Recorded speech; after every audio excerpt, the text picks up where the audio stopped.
Ya, oke.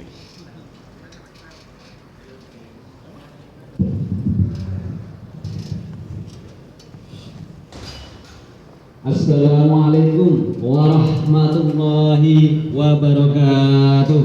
Waalaikumsalam warahmatullahi wabarakatuh. Sehat sudah mawon? Kalau tak pantun dia nggih.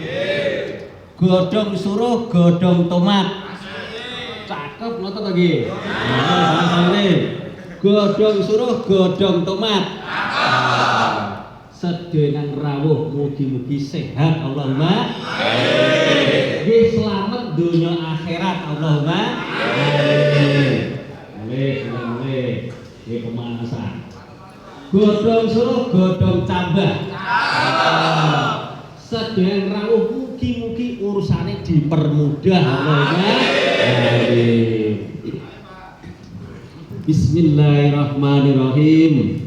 Alhamdulillahirabbil alamin.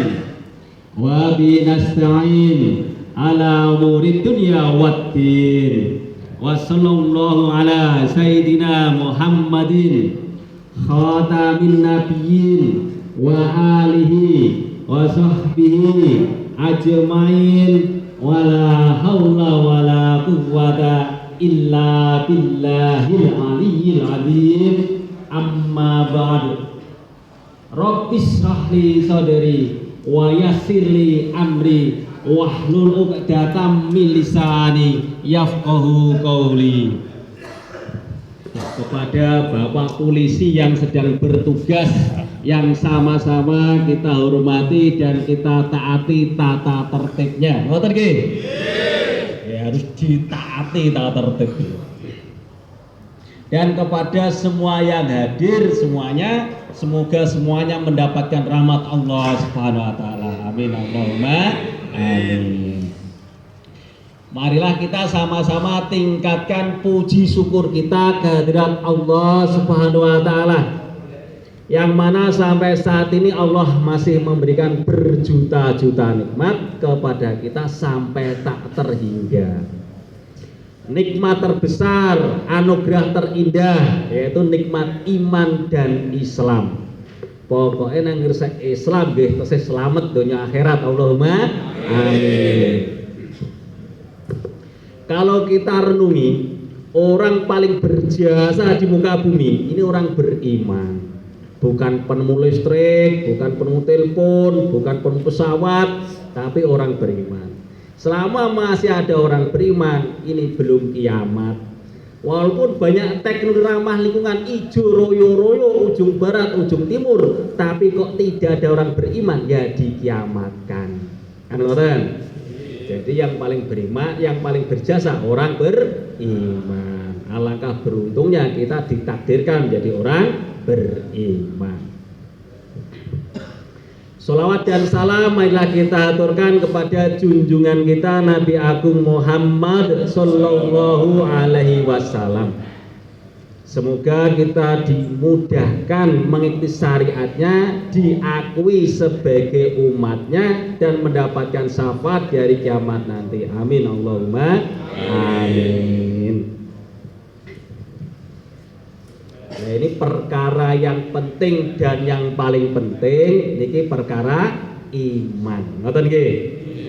Jadi seluruh nabi dan rasul diutus ke muka bumi untuk perkara iman. Allah menciptakan langit, bumi dan segala isinya untuk perkara iman. Allah menciptakan alam kubur juga untuk perkara iman. Orang beriman mendapatkan nikmat kubur, orang tidak beriman mendapatkan siksa kubur.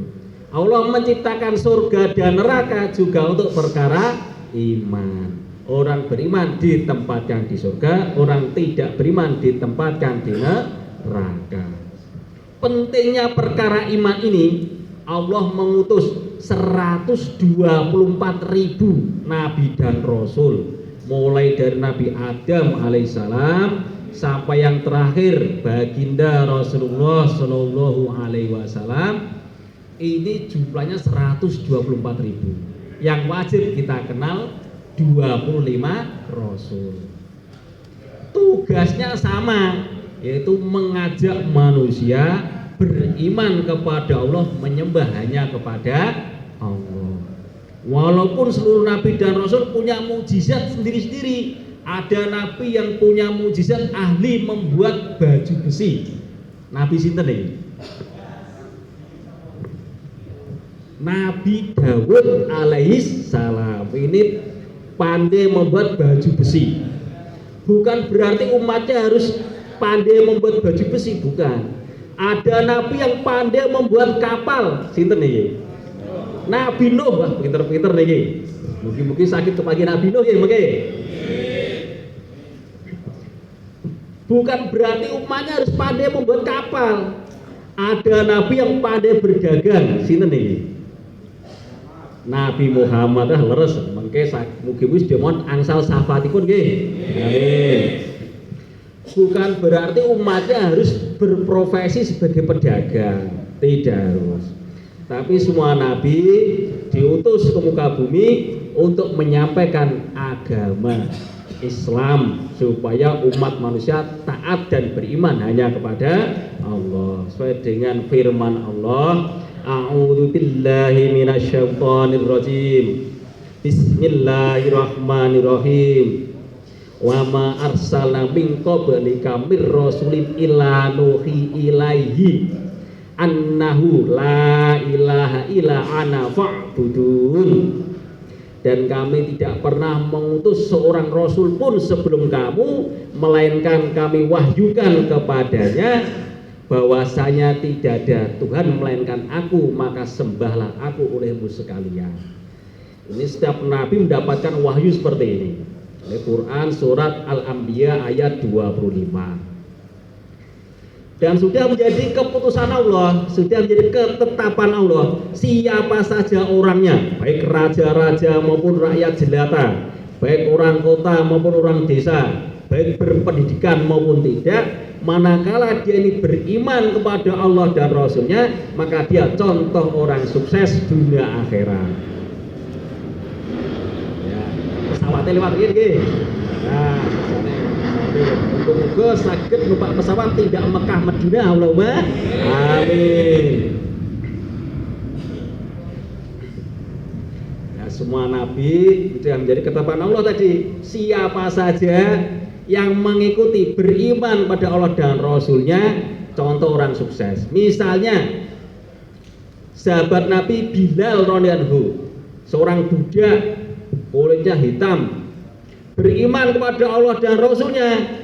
Ini contoh orang sukses dunia akhirat.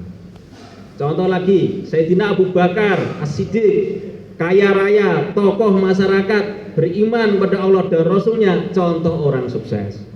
Jadi dikatakan sukses ini manakala kita beriman kepada Allah dan Rasulnya, taat kepada Allah dan Rasulnya. Ini nama sukses. Dikala sehat sukses, manakala dikala sehat taat kepada Allah dan Rasulnya. Dikala sakit sukses, manakala dikala sakit tetap taat kepada Allah dan Rasulnya. Bukan berarti sakit sukses kalau sehat, pindah agama tidak apa-apa, yang penting sehat. Ini keliru. Sakit pun sukses manakala sakit tetap taat pada Allah dan Rasulnya. Seperti Nabi Ayub alaihissalam sakit 16 tahun, sukses. Kenapa? Walaupun sakit tetap taat kepada Allah. Di saat kaya sukses, manakala kaya taat kepada Allah.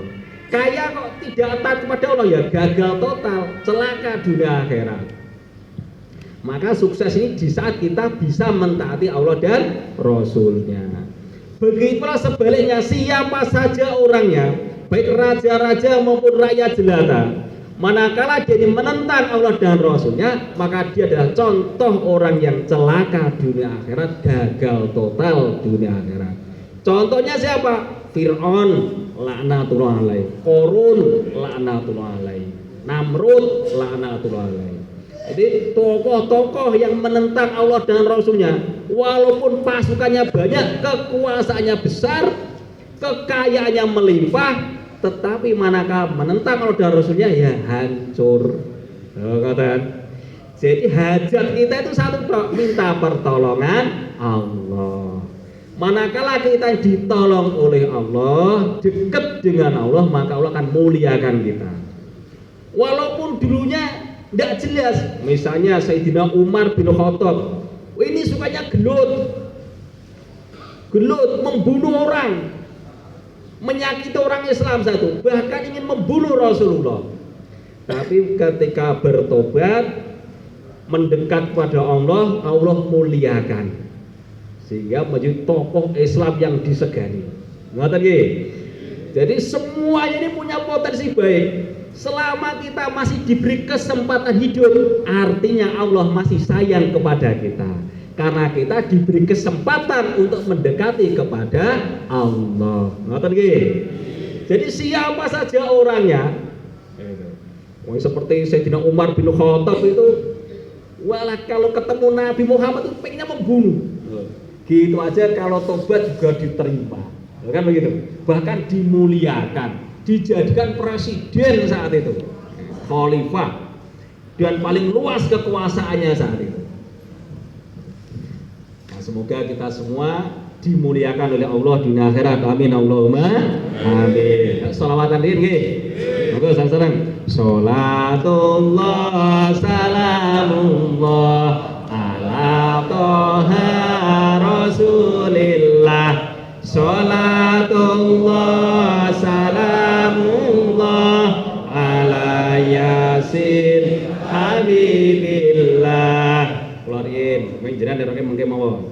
Bapak ibune dibekteni, para guru diajeni, para kiai ditakdini, berkah ilmune manfaati. Monggo sareng-sareng. Sholatullah salamullah ala toha Rasulillah.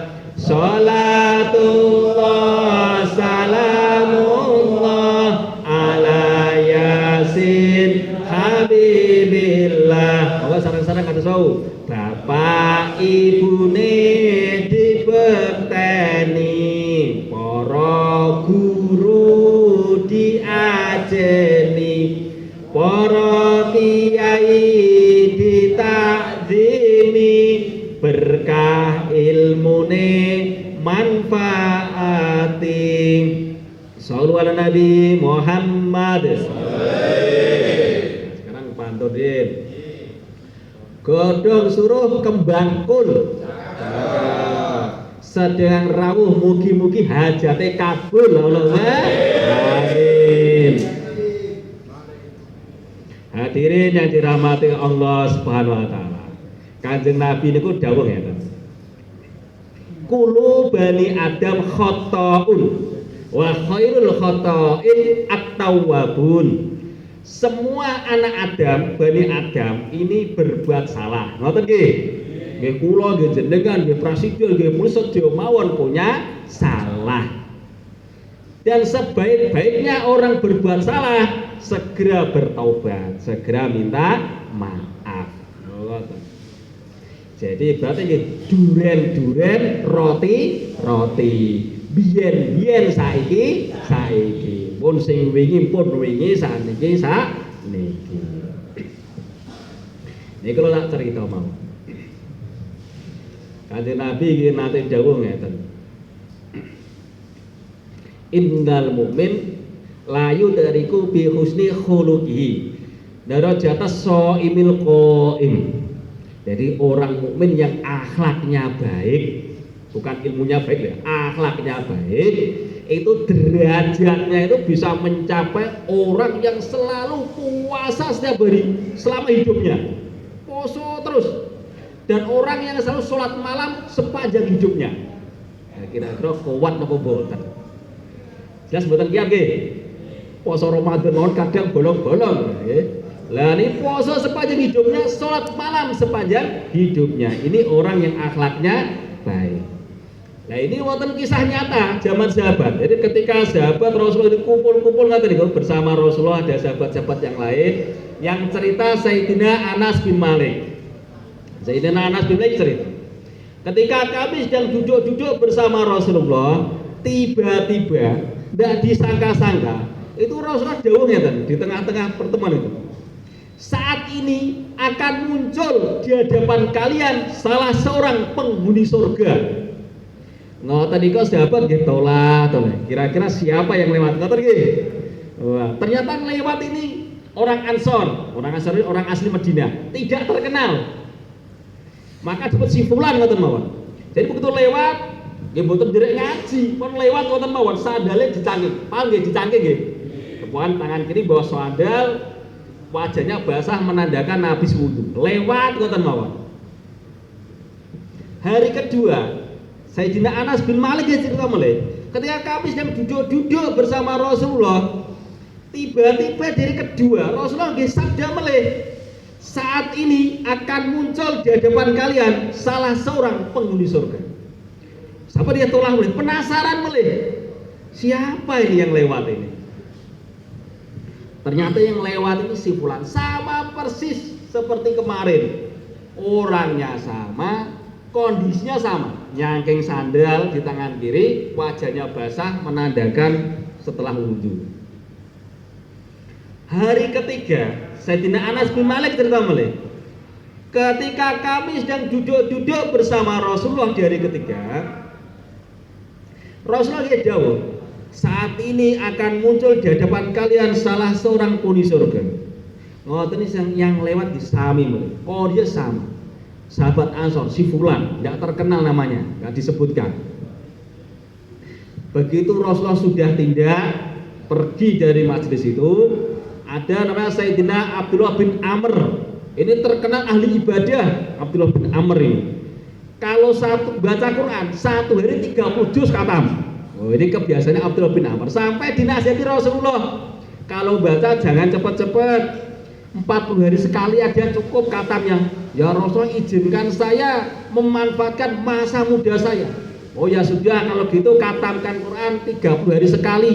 Ya Rasulullah, izinkan saya untuk memanfaatkan masa muda saya. Ya udah, cukup 10 hari. Dikurangi, masih pengen semangat baca Qurannya tinggi. Akhirnya diizinkan. Ya udah, 3 hari saja dikhatamkan sekali, supaya kamu memahami artinya, memahami maksudnya. Ini Abdullah bin Amr. Kalau siang hari hampir setiap hari puasa sunnah. Ini Abdullah bin Amr. Kalau malam hampir tiap malam sholat tahajud. Ini terkenal ahli ibadah. Begitu Rasulullah tindak pergi dari majelis, Abdullah bin Amr langsung menjumpai si fulan tadi, sahabat Ansor, yang disabda Rasulullah 3 hari berturut-turut ahli surga. Dia penasaran, amalannya seperti apa orang ini? Kok hebat men? Disabda Rasul ahli surga 3 kali berturut di majelis umum kalau menyampaikan. Maka Abdullah bin Amr minta izin menginap di rumahnya 3 hari 3 malam. Tujuannya pengen mengetahui amalannya kalau siang hari ngapain, kalau malam hari ngapain. Begitu 3 hari 3 malam di situ, sahabat Ansor ini kalau bangun malam tidak pernah tahajud ternyata.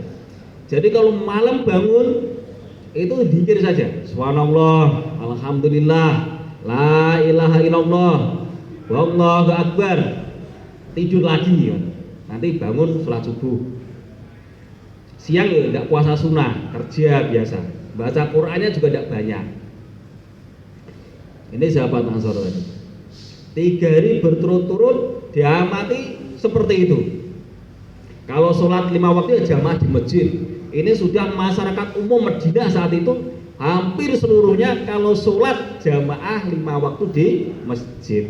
Jadi kalau sekarang istimewa, kalau dulu masyarakat umum seperti itu.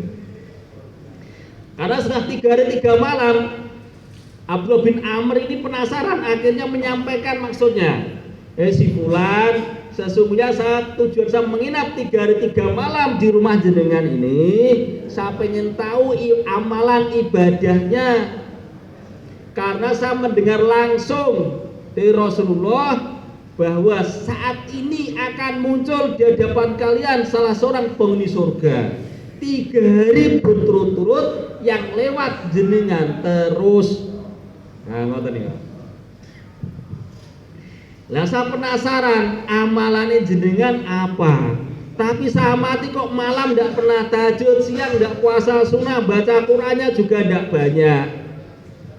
Apakah ada amal rahasia yang saya tidak tahu, atau sengaja ada libur tidak beramal ketika saya menginap?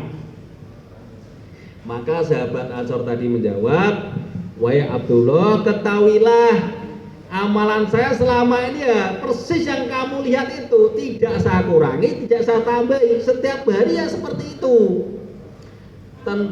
Ada dua hal yang kamu tidak tahu. Yang pertama, saya selalu memaafkan kepada siapa saja yang mendolimi saya, yang merugikan saya, yang mengkhianati saya, yang mencurangi saya, yang menyakiti saya. Semuanya saya maafkan, saya tidak punya dendam. Ini akhlaknya baik. Kalau kita renungi, orang yang didolimi kan doanya makbul, betul apa betul? Nah, jadi misalnya kita didolimi rebutan warisan misalnya, orang adil bagiannya sih orang rasa ngamuk-ngamuk misalnya. Wis kang tak terima, wis muga-muga aku luwih sugih daripada jenengan, muga-muga urip luwih penak donya akhirat sak keturunanku, Allahumma amin. Nah, orang kalau pas didolimi doanya pas makbul. Jadi tidak usah urusan pendolimi kita, karena orang mendolimi kita, akhirnya doa kita menjadi makbul. Orang itu kita maafkan, kita doa hajat-hajat kita. Loh, hajat kita kan banyak yang belum dikabulkan. Nah, di saat kita didolimi orang, dirugikan orang, disakiti orang, dianiaya orang, saatnya kita doa hajat-hajat kita. Misalnya beli apel di pasar misalnya 1 kilo ternyata ditimbang 9 on, kurang 1 on, ya enggak usah ngamuk-ngamuk. Timbangan rusak dibuatin, enggak usah. Langsung doa, ya Allah muga-muga uripku kepenak dunia akhirat sak keturunanku, Allahumma amin. Dalam keluarga nggih ngoten, misalnya punya anak misal nggih, dikon salat ngejak padu, kon sekolah ngejak padu, main game we, nggih dituturi dinasihati sak mampune, ndonga marang Gusti Allah. Ya Allah, muga-muga putrane kula niki dados putra kang soleh solehah, nyenengke kula donya akhirat, ngancani kula teng surga, Allahumma amin. Jadi begitu hati kita teriris-iris, tersakiti, saatnya doa kita makbul. Mau usah ngamuk-ngamuk, dendam, gelut, boten usah, malah boten menyelesaikan masalah. Langsung donga doa kita, hajat kita biar segera dikabulkan Allah. Ngoten nggih. Itu tadi rahasianya, akhlaknya baik, derajatnya tinggi, ahli surga. Gitu. Yang kedua, amalan yang kedua yang disampaikan tadi si fulan. Yang pertama tadi memaafkan, yang kedua saya tidak pernah iri terhadap nikmat Allah yang diberikan kepada siapa saja. Kan prinsipnya Gusti Allah sing bagi-bagi, menungso namung nampani. Ngoten nggih. Wonten sing diparingi kursi presiden nggih alhamdulillah. Wonten kursi menteri nggih alhamdulillah. Ini bagian kursi DPR, ono bagian kursi oklak-aklik nggih alhamdulillah, bagian karpet nggih alhamdulillah. Menungso namung nampani, Gusti Allah sing bagi-bagi. Wonten sing dibagi kawit lahir ceprot langsung jadi anake presiden nggih wonten. Lahir langsung jadi anake raja. Gedhe sithik dadekke raja nggih wonten. Wonten sing lahir wis ning kolong jembatan, matine ning kolong jembatan nggih wonten. Gusti Allah sing ngatur. Nggih ngoten. Wong sing dilairke zamane Firaun, bayi lahir langsung dipateni kabeh, disembelih sing lanang-lanang. Kan ngoten. Wong sing lahir zamane sekarang nggih wonten. Wonten lahir zaman penjajah, lahir ngumpet-ngumpet mangane telo. Nah, niku mawon Gusti Allah sing ngatur. Ngoten. Hadirin yang dirahmati Allah Subhanahu wa taala, semoga kita dimudahkan untuk bisa meneladani kisah sahabat. Amin Allahumma amin. Selawatan Id. Santai mawon nggih. Cerita selawatan. Sing penting Gusti Allah maring ngapura ngoten nggih.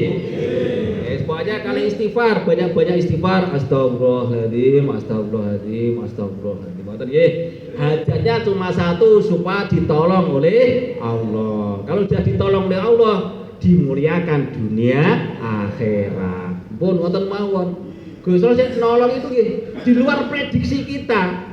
Siapa sangka Sayyidina Umar bin Khattab jadi khalifah, pemimpin umat Islam. Tidak percaya orang-orang dulu. Wong senengane mateni orang, senengane gelut, senengane nek ketemu orang Islam membunuh, nek ketemu Kanjeng Nabi pengen mateni. Lah kok masuk Islam jadi tokoh, jadi presiden, jadi khalifah, kan ngoten. Semuanya rahasia Allah. Yo sarang-sarang selawatan. Salatullah salamullah ala toha rasulillah. Salatullah salamullah ala yasin habibillah. Bocah cilik diulang ngaji, soben gede supaya ngerti. Ngerti sholat, ngerti zakat, ngerti poso, ngerti haji. Moga sareng-sareng.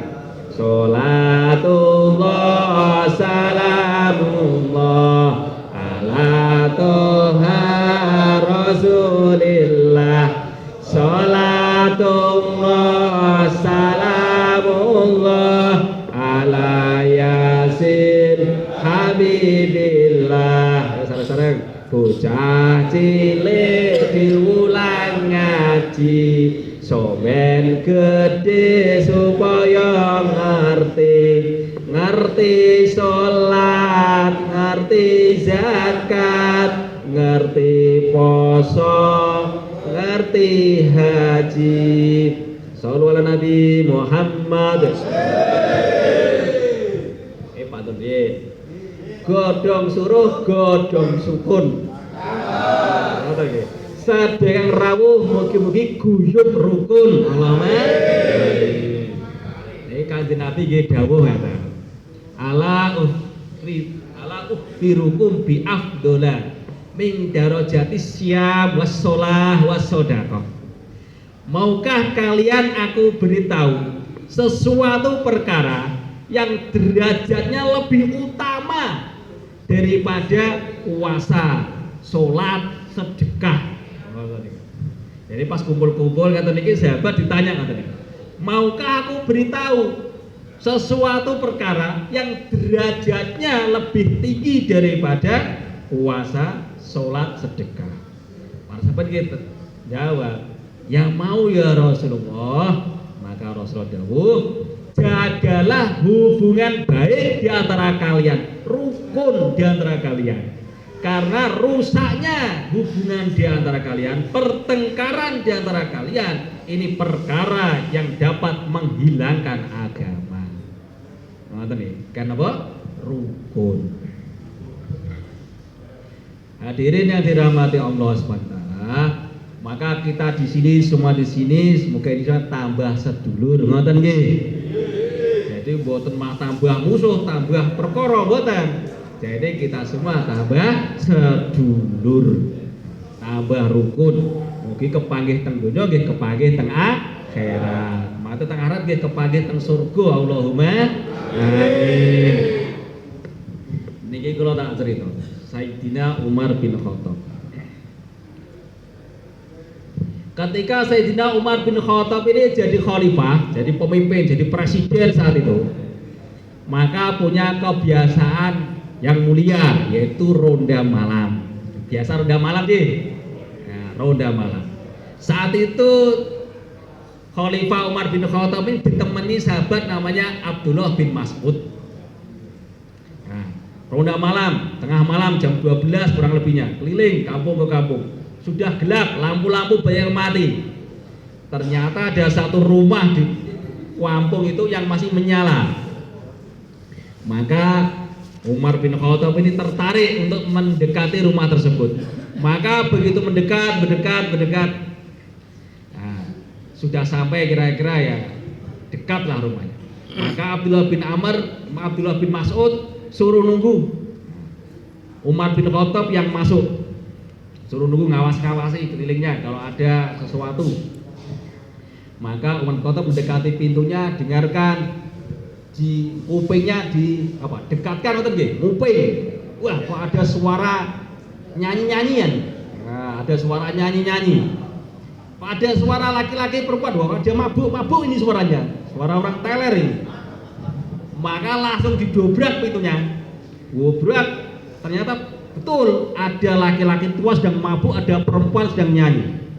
Maka Umar langsung marah.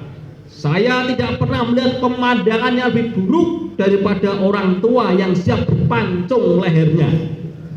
Umar bin Khattab itu hawane kalau ada orang salah pengen membunuh. Maka orang tua tadi, tuan rumah dia kaget, Pak. Enak seneng-seneng diganggu. Ngoten nggih. Terganggu, kaget tuan rumahnya. Maka tuan rumahnya seketika refleks. Dia langsung jawab. Wah, kenal, ini kan Umar bin Khattab. Weh Umar, weh Amirul Mukminin, kamu lebih buruk daripada saya. Gantian diseneni, Pak. Yang pertama, kamu masuk rumah orang tanpa izin. Ya salah nggih. Masuk rumah orang kok tidak izin. Yang kedua, kamu masuk rumah tidak salam. Seneni meneh karo tuan rumah. Yang ketiga, wala tajassasu. Janganlah kamu mencari-cari kesalahan orang lain. Umar langsung balik, pulang. Tidak jadi marah. Pulang menyesal. Ya Allah ampuni Umar, ya Allah ampuni Umar. Menyesal. Abdullah bin Mas'ud yang tadi menemani nggak tahu apa-apa ditarik aja pulang. Nggak pulang. Nah, sampai hari berikutnya biasanya orang tua tadi yang mabuk tadi itu kalau sholat ya di masjid. Jadi sahabat itu secara umum yang masyarakat bawah-bawah itu ya masyarakat umum, Mbak. Ya kadang taat, kadang maksiat itu biasa. Sholat tuh kadang mabuk meneh. Yang top ya Abu Bakar, Umar, Utsman, Ali, itu top. Mas sahabat yang top.